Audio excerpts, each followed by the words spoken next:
Halo sobat belajar semua, apa kabar hari ini? Semoga semua sehat selalu ya, dan bersemangat untuk belajar.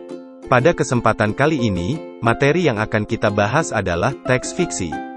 Selamat belajar, dan terus semangat. Karya sastra terbagi menjadi dua, yaitu karya sastra fiksi dan karya sastra non-fiksi. Tahukah kalian, apakah yang dimaksud dengan karya sastra fiksi? Karya sastra fiksi adalah cerita rekaan atau cerita hayalan. Hal ini disebabkan fiksi merupakan karya naratif yang isinya tidak menyarankan pada kebenaran sejarah. Karya sastra fiksi menceritakan sesuatu yang tidak ada dan tidak terjadi sungguh-sungguh sehingga tidak perlu mencari kebenarannya di dunia nyata. Bahasa tulisan teks fiksi bermakna denotatif, konotatif, ekspresif, sugestif, dan plastis. Denotatif adalah makna sebenarnya. Konotatif adalah bukan makna sebenarnya. Ekspresif adalah membayangkan suasana pribadi pengarang. Sugestif bersifat memengaruhi pembaca, sedangkan plastis yaitu bersifat indah untuk menggugah perasaan pembaca.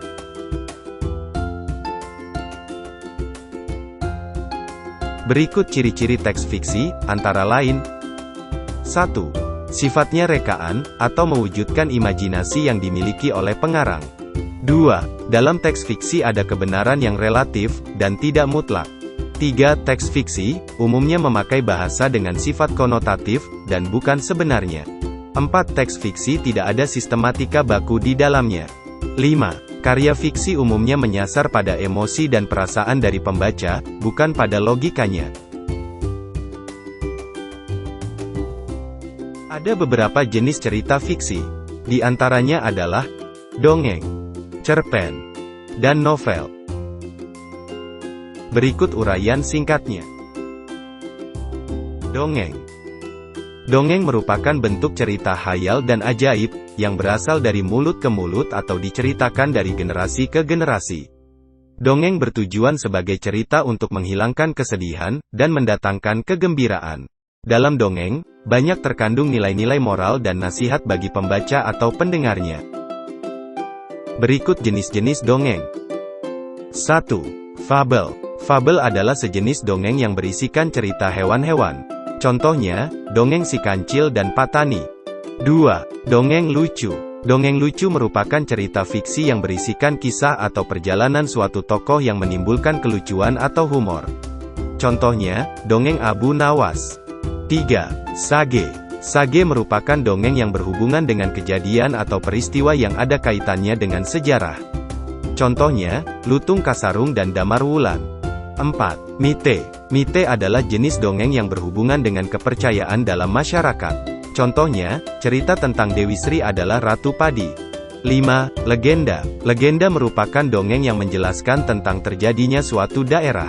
Contohnya, asal-usul Tangkuban Perahu. Berikut fungsi dongeng. 1. Sebagai sarana pendidikan, terutama dalam menyampaikan amanat atau pesan yang bermanfaat bagi para pembaca dan pendengar. 2. Sebagai sarana hiburan, yang membuat para pembaca dan pendengar turut merasakan masuk ke dunia cerita. 3. Sebagai sarana penggalang, yakni rasa kesetiakawanan yang erat di dalam masyarakat. 4. Sebagai pengukuhan nilai sosial dan budaya yang berlaku dalam kehidupan masyarakat. 5. Dalam dongeng biasanya banyak mengandung ajaran moral dan etika yang dapat digunakan sebagai pedoman masyarakat. Berikut ciri-ciri dongeng.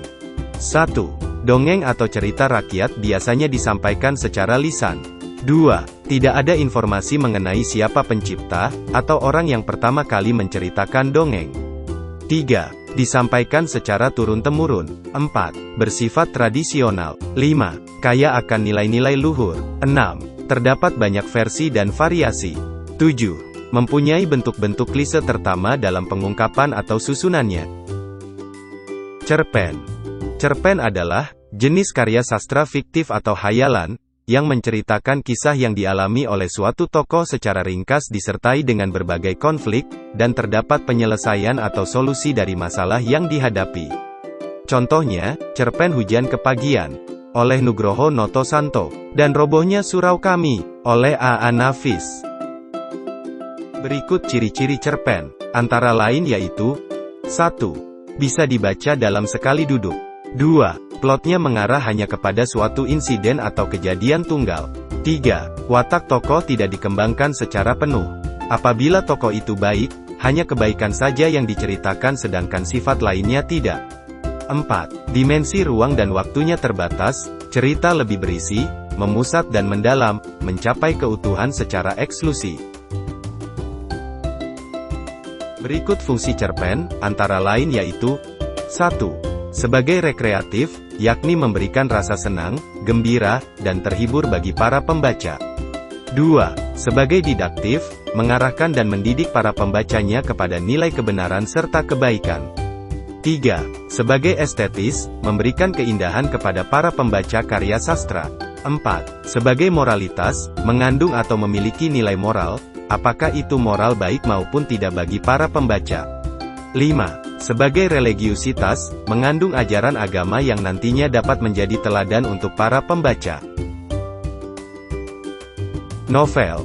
Novel adalah karangan prosa yang panjang, mengandung rangkaian cerita kehidupan seseorang dengan orang di sekelilingnya dengan menonjolkan watak dan sifat setiap pelaku. Contohnya, novel Dari Ave Maria ke Jalan Lain ke Roma, pengarang Idrus. Novel Kawan Bergelut, pengarang Suman Hasibuan. Dan, novel Aku, pengarang Idrus. Berikut ciri-ciri novel, antara lain yaitu 1.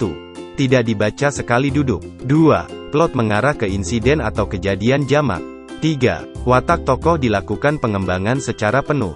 4. Dimensi ruang dan waktu yang lebih luas, cerita lebih luas dan bisa mencapai keutuhan secara inklusi. Berikut jenis-jenis novel, yaitu 1. Berdasarkan kejadian, novel non-fiksi dan novel fiksi. 2. Berdasarkan ceritanya, novel inspirasi, novel horor, novel komedi, novel romantis, dan novel misteri.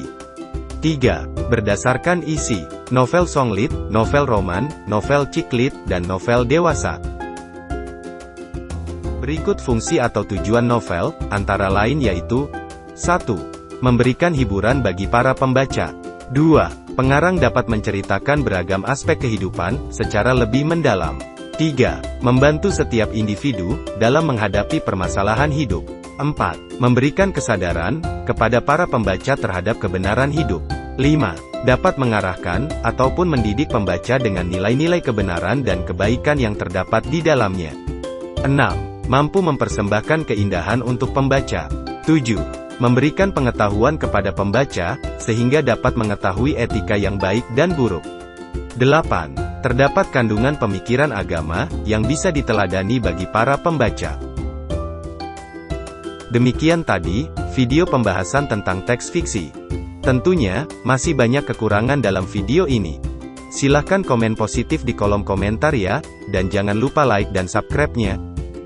Terima kasih, tetap semangat, salam sehat Indonesia, dan sampai ketemu di video berikutnya.